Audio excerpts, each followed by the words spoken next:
kamu sekarang jadi host. Tolong izinkan saya untuk berbagi dokumen ya. Udah, Pak. Ya, terima kasih. Iya.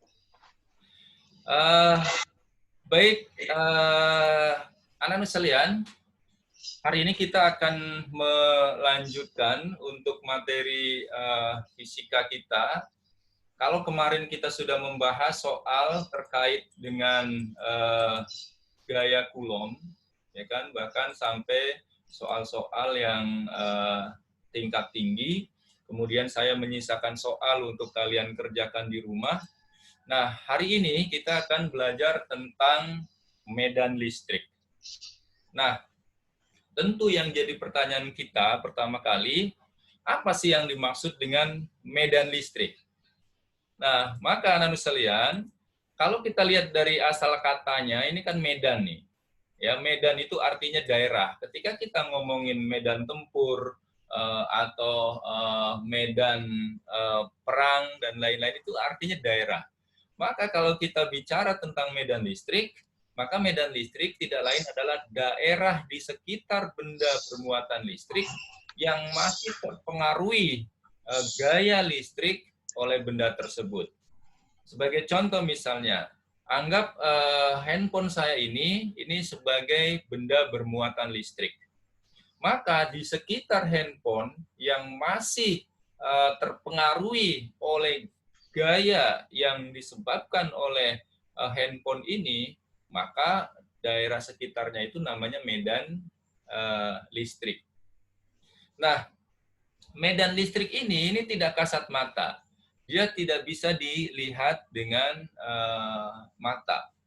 Karenanya, secara hayal, medan listrik itu digambarkan atau diwakilkan oleh yang namanya garis-garis medan listrik. Nah, di mana si Gauss, ya nama seorang fisikawan, beliau menggambarkan sekaligus beliau mengambil 3 ketentuan atau menetapkan 3 ketentuan sebagai syarat untuk kita bisa menggambar garis-garis medan listrik. Nah, ketentuannya sebagai berikut ya. Yang pertama, bahwa garis-garis medan listrik itu arahnya selalu radial keluar. Ya, ini kayak gini, ini selalu radial keluar. Untuk apa? Untuk benda bermuatan listrik positif. Untuk benda bermuatan listrik positif, arah garis-garis medan listriknya adalah radial keluar. Lalu yang kedua, bahwa garis-garis medan listrik itu dia tidak boleh saling berpotongan. Artinya apa? Kalau misalnya ini, misalnya saya punya muatan listrik plus, ya. Lalu di sini saya juga punya benda bermuatan listrik sama-sama plus. Tentu garis-garis medan listriknya kan sama-sama keluar kan. Loh, kalau begitu dia akan bertemu dong. Oh enggak, karena ketentuannya dia tidak boleh berpotongan. Maka begitu dia akan bertemu, dia akan saling berbelok. Ini akan berbelok. Ya, ini dia mau ketemu nggak boleh berbelok. Arahnya sama-sama keluar. Maka apa yang terjadi? Maka yang terjadi adalah 2 buah benda bermuatan listrik yang sejenis, misalnya positif-positif seperti ini, dia akan tolak-menolak. Nah, bagaimana juga kalau negatif dengan negatif? Dia juga akan tolak-menolak. Kenapa? Karena garis-garis medan listriknya ini, dia nggak bisa dan nggak boleh saling bertemu atau berpotongan. Nah, itu akibat dari garis-garis medan listrik yang tidak bisa berpotongan. Lalu yang ketiga, bahwa garis-garis medan listrik ini menggambarkan seberapa besar kuat medan listriknya. Di mana semakin rapat garis-garis medan listrik, maka dia akan semakin kuat medan listriknya. Nah, sehingga saudara-saudara sekalian, kalau saya punya titik A misalnya, kemudian saya punya titik B di sini, dan saya punya titik C, maka pertanyaannya adalah di mana letak titik yang kuat medan listriknya paling besar. Nah, coba IPA 1 nomor absen 4 Aisyah, kalau saya punya titik A, B, dan C, maka kuat medan listrik yang paling kuat yang di titik mana Aisyah? Titik A bukan, Pak? Iya, keren. Nah, dari mana Aisyah tahu ini teman-teman? Aisyah tahu bahwa di titik A itu kuat medan listriknya paling kuat dengan ketentuan yang pertama ini. Bahwa garis-garis medan listrik itu semakin rapat, semakin kuat. Ya. Semakin rapat, semakin kuat. Jadi di titik A kita lihat nih, kalau titik A kita tarik garis secara rotasi gini muter, coba jarak antara garis-garisnya ini kan rapat. Tapi ketika di titik B, jarak antara garis-garis medan listriknya sudah semakin renggang. Bagaimana dengan di titik C? Lebih renggang lagi, ya kan? Maka di titik C itu kuat medan listriknya terlemah, di titik A kuat medan listriknya terkuat atau terbesar. Dengan demikian, maka kita bisa menarik satu kesimpulan bahwa semakin dekat suatu titik terhadap sumber muatan listrik, maka kuat medan listriknya makin besar. Nah, dari sini kita akan belajar bagaimana sih cara menghitung kuat medan listrik. Nah, untuk menghitung besar kuat medan listrik, maka digunakanlah yang namanya muatan uji. Muatan uji itu adalah muatan yang kita pakai atau kita gunakan untuk menguji berapa besar kuat medan listrik di suatu titik. Saya ambil contoh misalnya, kalau saya punya muatan listrik positif, saya kasih nama misalnya Q. Kemudian saya ingin menguji seberapa kuat medan listrik di titik tertentu yang jaraknya sekian dari muatan Q ini. Maka saya taruhlah di sini. Nah, untuk menguji besar kuat medan listrik di titik yang saya buatkan ini, maka di titik tersebut saya letakkan muatan uji yang kita kenal atau kita beri nama Q0. Dan saudara-saudara sekalian, sebagai kesepakatan, muatan uji ini, muatan yang digunakan untuk menguji, dia selalu bermuatan positif. Maka dari situ, kita akan hitung nih, berapa coba gaya interaksi antara Q dan muatan uji ini, Q0 ini. Kenapa? Karena yang namanya kuat medan listrik itu tidak lain adalah gaya Coulomb dibagi berapa besar muatan uji. Nah, dari sini anak-anak sekalian, gaya Coulomb kan kita tahu bahwa yang namanya gaya Coulomb atau gaya listrik itu tidak lain adalah K kali Q1 kali Q2 per R kuadrat. Nah, karena Q1-nya itu adalah muatan sumber, yaitu Q, Q2-nya itu adalah muatan uji atau Q0, berarti gaya listriknya atau gaya Coulomb-nya adalah K dikali Q dikali Q0 per R kuadrat. Nah, sekarang dari sini, maka gaya Coulomb itu adalah gaya tarik-menarik atau gaya tolak-menolak? Monica, IPA 2. Oke, unik. Nah, ini gaya Coulomb-nya antara Q dengan Q0, ini adalah gaya tarik atau gaya tolak? Tolak. Gaya tolak. Kenapa Monica bisa berkesimpulan seperti itu, teman-teman sekalian? Karena muatan sumber adalah bermuatan positif. Muatan uji dia selalu positif. Maka gaya yang terjadi di sini adalah gaya tolak menolak. Lalu bagaimana kalau muatan sumbernya negatif? Kalau muatan sumbernya negatif, maka gayanya adalah gaya tarik-menarik. Nah, maka dari persamaan ini, kita masukkan ini gaya Coulombnya ke persamaan kuat medan listrik, maka didapatkan bahwa K kali Q kali Q0 per R kuadrat, kemudian kita bagi dengan Q0, maka Q0-nya ini kita coret, ya kan? Sehingga kuat medan listrik hanya tergantung dari seberapa besar muatan sumber. Berapapun besarnya muatan uji, itu tidak berpengaruh terhadap kuat medan listrik. Kenapa? Karena kuat medan listrik yang kita akan hitung, itu nilainya E itu berbanding lurus dengan besar muatan sumber, yaitu muatan yang akan kita uji, berapa kuat medan listriknya, dibagi dengan jarak suatu titik terhadap muatan sumber tersebut. Ya, jadi ini keterangannya di mana E ini adalah kuat medan listrik, Q dan Q0 adalah muatan sumber dan muatan uji, R itu adalah jarak antara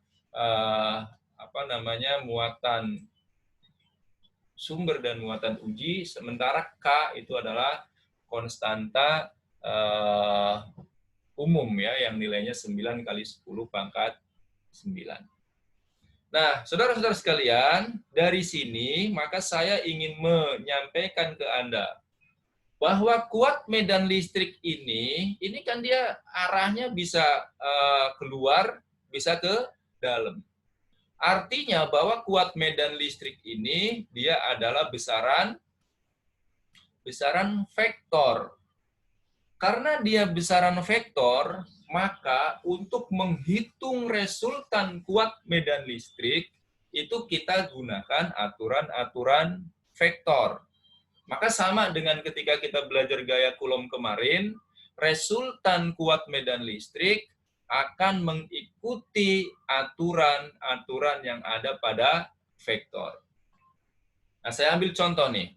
Bagaimana kalau kuat medan listriknya segaris? Contoh, saya punya muatan sumber Q1 dan saya punya muatan sumber Q2. Lalu saya diminta untuk menentukan berapa kuat medan listrik di titik R. Oke, Tere IPA 1 nomor absen 35. Ini kan kita muatannya belum tahu nih. Tere maunya Q1 positif atau negatif? Positif. Oke, Q1-nya misalnya positif. Dinda IPA 2, Q2-nya maunya positif atau negatif, Dinda? Negatif. Oke, nah misalnya ya. Misalnya Tere dari IPA 1 punya muatan Q1 positif. Dinda IPA 2 punya muatan Q2 negatif. Pertanyaannya, kalau saya letakkan satu alat ukur di sini, sehingga saya bisa mengukur kuat medan listrik di titik R, pertanyaannya adalah, berapa kuat medan listrik di titik R? Nah, maka saudara-saudara sekalian, untuk mengetahui kuat medan listrik di titik R ini, maka di titik R ini kita kasihlah muatan uji, atau kita kasih nama Q0. Nah, titik R, muatan uji di titik R oleh Q1 itu akan ditarik atau ditolak. Oke, ditolak. Bagus ya, karena Q1 positif, Q0-nya juga positif, akan ditolak, sehingga akan ada gaya atau akan ada medan listrik yang arahnya ke kanan, yang kita sebut sebagai E1. Gitu ya. Nah, jadi IPA 1 nomor absen 20. Q0 ini oleh Q2 itu akan ditarik atau ditolak? Ditarik. Jadi, boleh dihidupkan dulu speakernya. Ya, Ya. Ditarik. ditarik. Kenapa? Karena Q0 ini positif, Q2-nya negatif, maka ditarik. Sehingga akan ada medan listrik yang arahnya juga ke kanan. Kita kasih nama E2. Nah, lalu Anda ukur nih, kalau jarak antara Q1 dan R ini adalah R1, jarak antara Q2 dengan R ini adalah R2, maka E resultan E di titik R itu kan nilainya sama dengan E1 plus atau minus? Plus.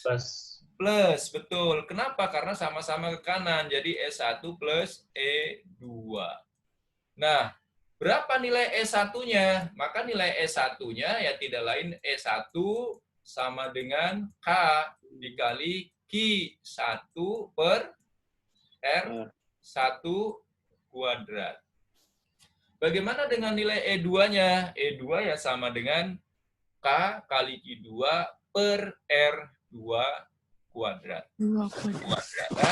Ya, cara menghitung resultan kuat medan listrik yang segaris. Oke, paham sampai sini? Intan, paham Intan? IPA 1 nomor absen 31?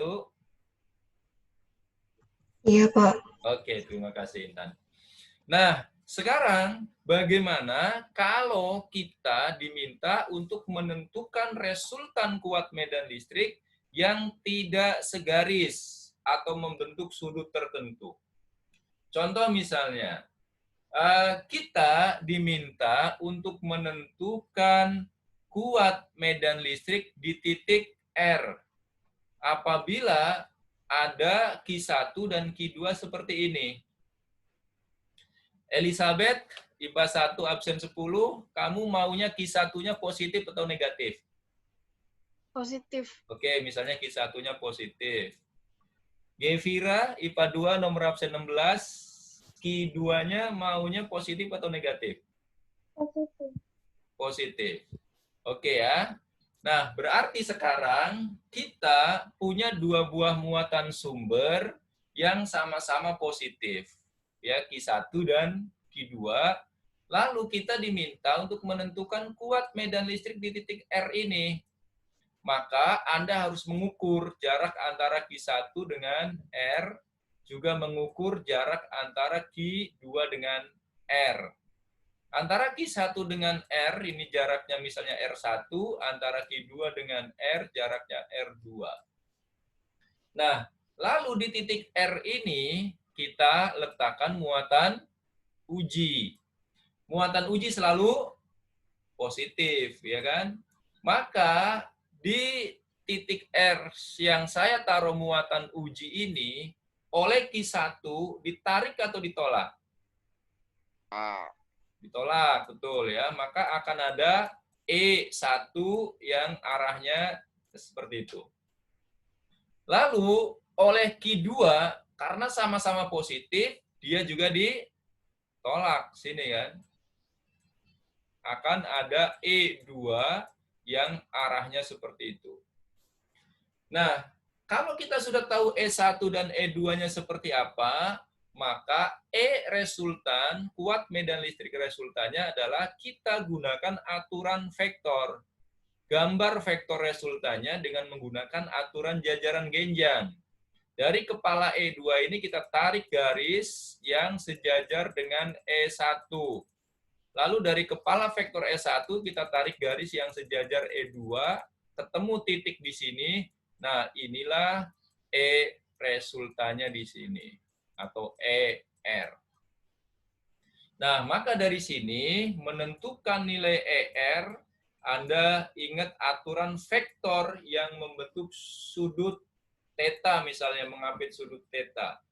Di mana resultannya tidak lain adalah, apa nih nilainya? Akar dari Alan Wijaya, bantu kita. ER sama dengan? Akar dari S1 kuadrat. Oke. Terus? Tambah E2 kuadrat. Oke. Plus E2 kuadrat terus? Tambah 2S1 E2. Oke. 2 S1. E2 dikali. cos theta. Nah, berarti Alan sudah menguasai dengan sangat baik vektor ya. Nah, ini akar seperti ini. Nah, saya rasa ini tulisannya kurang oke, tetapi anggap saja tulisan saya keren. Nah, nanti itulah kira-kira ya cara menentukan resultan kuat medan listrik apabila dia membentuk sudut tertentu. Nah, saudara-saudara sekalian, dari sini maka kita akan coba nih mengerjakan satu contoh soal saja. Nanti sisanya Anda bisa kerjakan di rumah dan saya tunggu sampai jam 12 malam. Ya, paling saya kasih 3 soal buat Anda. Nah, kita coba lihat soalnya ya. Ini dia ya. Saya akan kerjakan 2 soal mungkin ya. Kita sama-sama kerjakan 2 soal. Kemudian nanti sisanya dijadikan pekerjaan Anda yang nanti bisa dikumpulkan di Google Classroom. Ditunggu sampai jam 24.00 hari ini. Nah, kita coba lihat soal nomor 8 ya. Soal nomor 8. 2 buah muatan masing-masing plus 1,8 dan minus 1,8. Sebentar, baterai saya mau habis.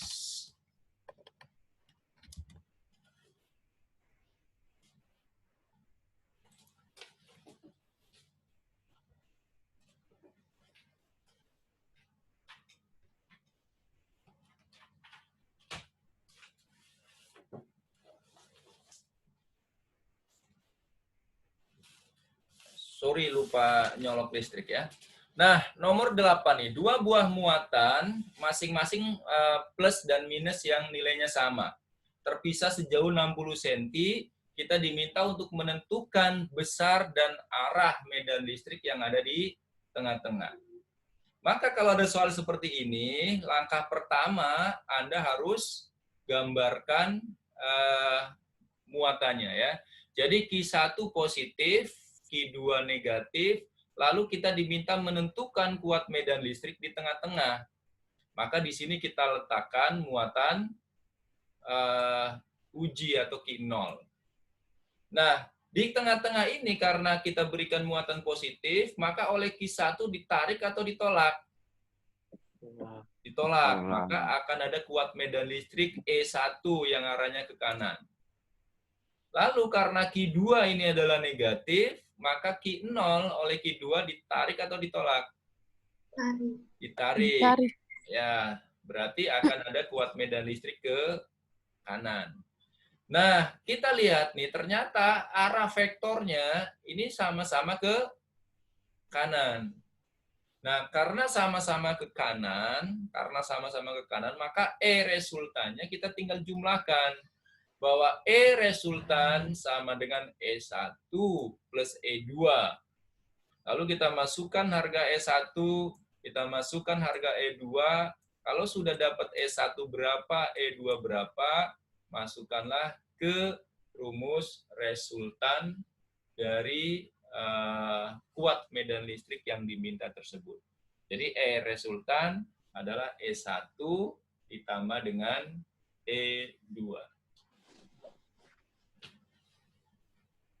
Paham sampai sini? Evelyn, IPA 1, absen 12, oke. Ya, terima kasih. Cinta, oke. IPA 1, absen 6. Ya, Pak. Ya, baik. Nah, sekarang saya masuk ke soal yang terakhir ya, yaitu soal nomor 9.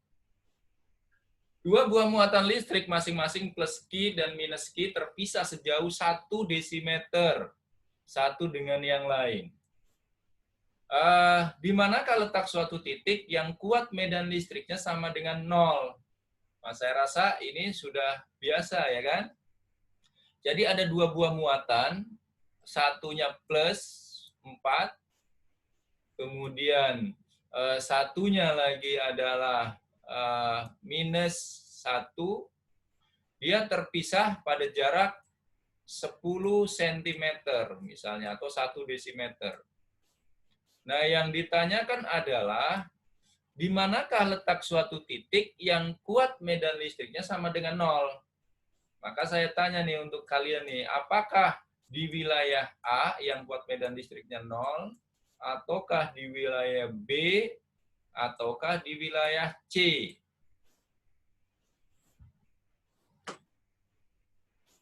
C. Ya, oke. Baik ya, setuju. Saya setuju C. Nah, Kalista IPA 2 nomor absen 21. Apa alasannya Kalista? Kenapa kok bisa di titik C ini yang kuat medan listriknya 0? Karena kalau di A kan dia kayak tolak-menolak gitu, Pak. Terus Oke. kalau di B, itu kan berarti masih ada gaya tolak, gaya dari yang plus ini, yang dari Iya. satunya. Oke. Kalau C kan kayak murni dari ininya doang, dari Q2-nya doang. Ya. Di C, Dari Pak. jawaban Kalista, maka saya yakin bahwa Kalista sudah paham materi ini ya. Jadi kalau di titik A, betul kata Kalista, dia akan ditolak ke sana dengan tolakan yang besar. Kenapa? Karena muatan A ini besar nih, 4. Muatan Q1-nya 4, ya kan? Sedangkan dia ini ditarik oleh C, tetapi C muatannya kecil, hanya 1. Maka tolakan dari Q1 nggak mungkin bisa ditahan oleh Q1.